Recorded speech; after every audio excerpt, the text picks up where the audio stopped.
You know what always really hits the spot before a nice little takedown? A fresh glass of lemonade.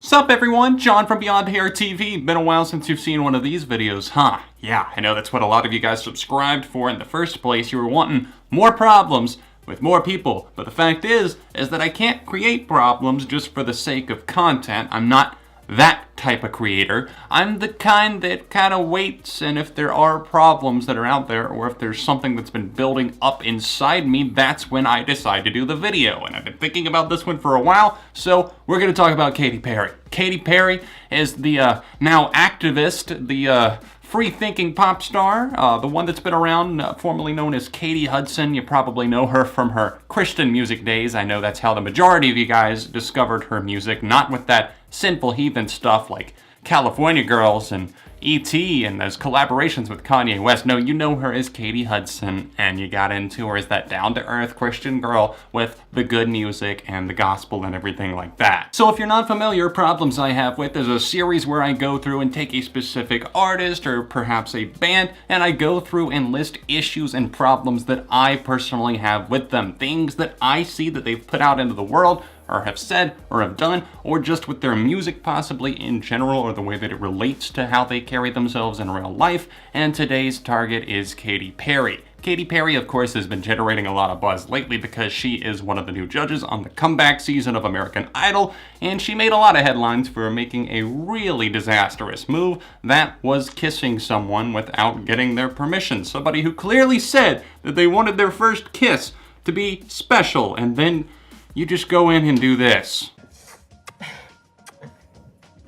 We haven't even started the actual video yet, and this is already the bullshit that I'm dealing with. You see what I'm going into today? That is Katy Perry. She is a chameleon. She tries to blend to the situation around her, and I guess there she thought she was being entertaining. She thought she was gonna have a moment that everybody's talking about at the water cooler the next day, when in reality, they're talking about it for all the wrong reasons, because that is a trash thing to do. Imagine if Luke Bryan had gone and kissed some girl that was very young, much younger, probably about half his age, gone, kissed on the lips, on live TV to like 10 million viewers. Imagine if Luke Bryan, one of the other judges of American Idol, had done that. I don't think the reaction from people would have been the exact same, because either way, it is bad and it is wrong to, I don't know, kiss somebody without their permission. Anyways, with Problems I Have With, I generally try to keep the edits to a minimum. As I talk about these points, I will try to kind of flash them up on screen as we're getting to like a new point or something like that. I don't want to make things too complicated. I am here to rant. I am here to talk about problems that I have with Miss Katy Perry. So we're just gonna go ahead and go right into it. Oh, you noticed my beautiful sign that I'm wearing here. Thank you. It does complement my outfit, doesn't it?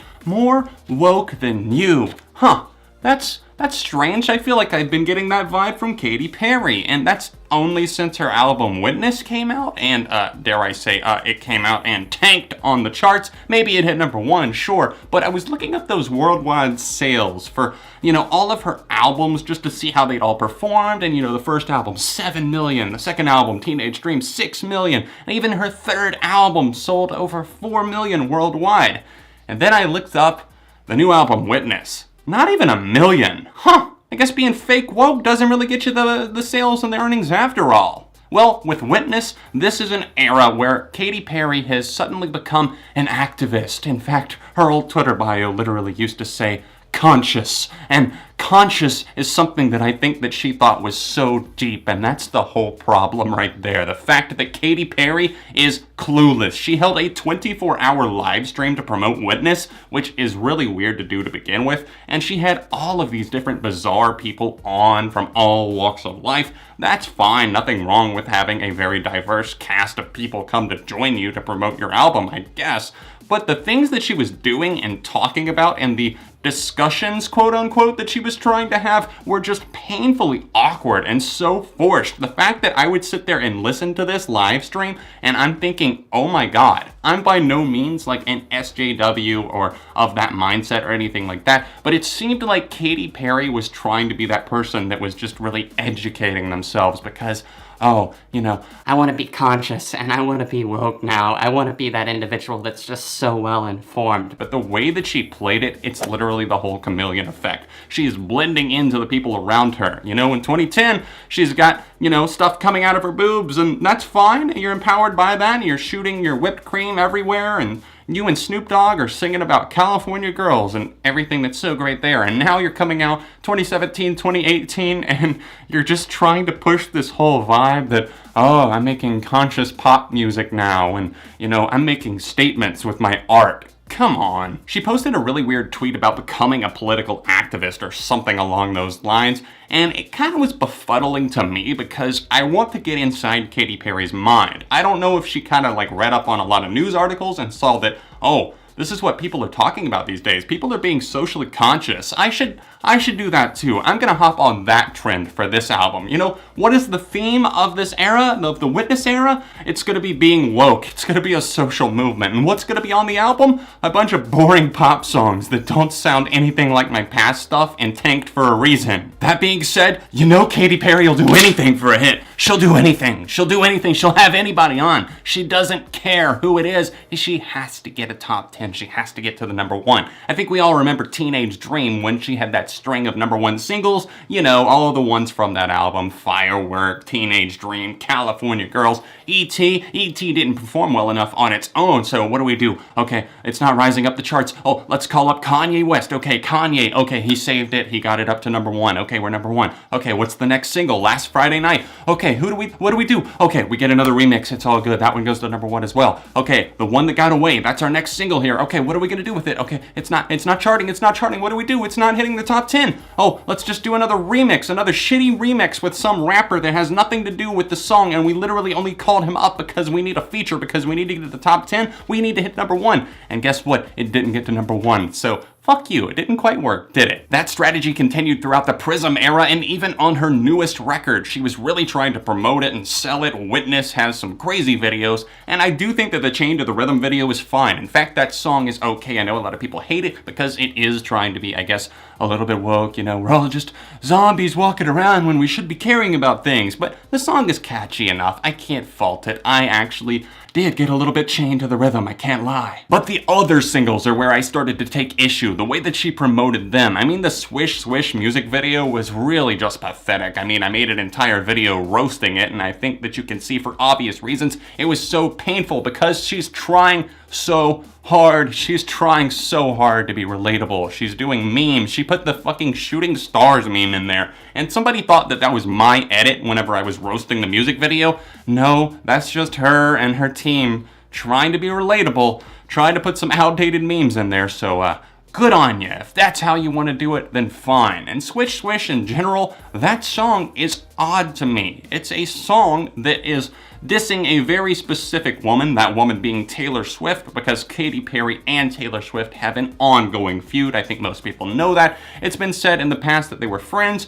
but then she stole one of her backup dancers, Katy Perry, from Taylor Swift, that is. And then there was a whole debacle, and then there was Bad Blood from Taylor Swift, and then Swish Swish, which I think is an okay, catchy enough song, but I do think it's a little bit kind of boring and contrived. But the fact is that, okay, you're gonna put out a song like this, no problem. But the fact is, beforehand, you can't just talk about how much you want to support other women and how other women need to feel empowered and how you need to lift each other up when you're still out here putting out diss tracks, essentially. I mean, I know that you're not specifically saying, Taylor Swift, you did this. Taylor Swift, I hate this about you. But the references are so clear and obvious that we know who you're talking about. It's 2017, 2018. We know who the hell you're talking about. We're not stupid. We can figure out references, and you're not being that clever to begin with. Once again, that circles us back to the point of Katy Perry tries to be the chameleon that blends in with whatever is popular and popping off at the time. If social activism is the new thing, then so is Miss Katy Perry. She's rocking her new haircut for no real apparent reason. What was the change there? It's just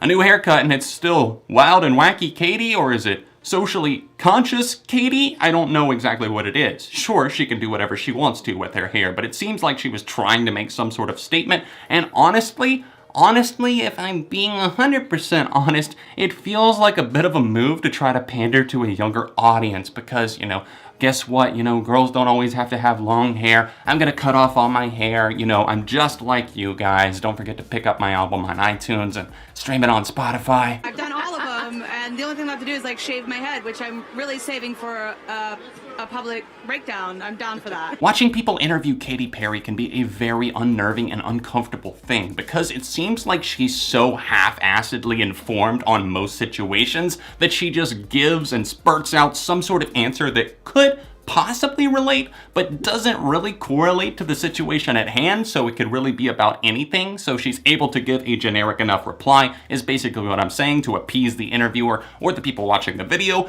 and a lot of people will eat that up. She's kind of always been that way, and it's never really been a problem for me, especially back in the day when she was just, Katy Perry, the big pop star, everything like that. You either liked her music or you didn't. She wasn't trying to really make these big statements or anything, but I feel like it was around Teenage Dream, the end of that era, and then Prism and big time on Witness that she really started feeling this way. And when I watch those interviews, I just keep saying to myself, Chameleon, you're blending, you're blending, you're blending.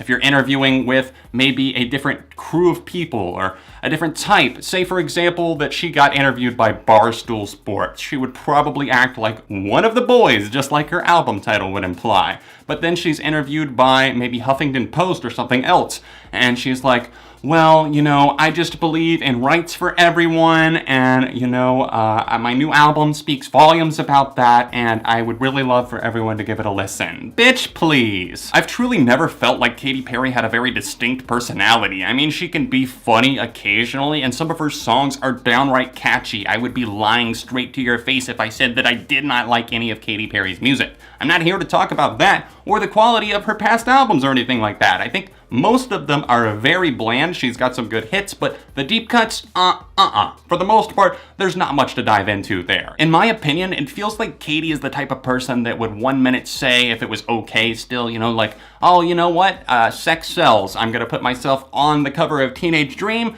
looking, naked and not really anything on, and if that helps sell my music, then so be it. But now, I feel like she would be the type of person in 2018 culture to say, oh, that's horrible. If anyone bought my album or looked at me like that for those reasons, then, I agree with what everyone else is saying. That's terrible, I would never use sex to sell my music. So to recap everything that we've covered in this episode, Katy Perry is fake woke, trying to be a little bit too appealing to this new generation of people that seem to be an activist for everything. She'll do whatever it takes to get a hit. She will be the chameleon. She will blend in with whatever situation without having a distinct personality or persona whatsoever. She tries way too hard to be relatable. She tries to be down to earth with all the kids, and she likes to be the center of attention, when in reality, she doesn't have anything unique to offer the majority of the time. These are just my thoughts and ponderings, guys. What do you think? Let me know in the comment section down below. Katy Perry, do you love her? Do you hate her? What other problems do you have with her personally, or do you think that should be brought to my attention, I guess, that maybe I missed in this video? Let me know. Be sure to drop a like on this video, and of course, subscribe to the channel if you're new here. If there's any other topics that you would like to see me cover on problems I have with, then please let me know in the comment section down below, or catch up on the entire playlist right over here. If you would like to see another Katy Perry review, then tap right over here, or you can support me on Patreon at this annotation over in the corner of your screen. Everything else is linked in the description down below, and I'll see you soon on Beyond ARTV.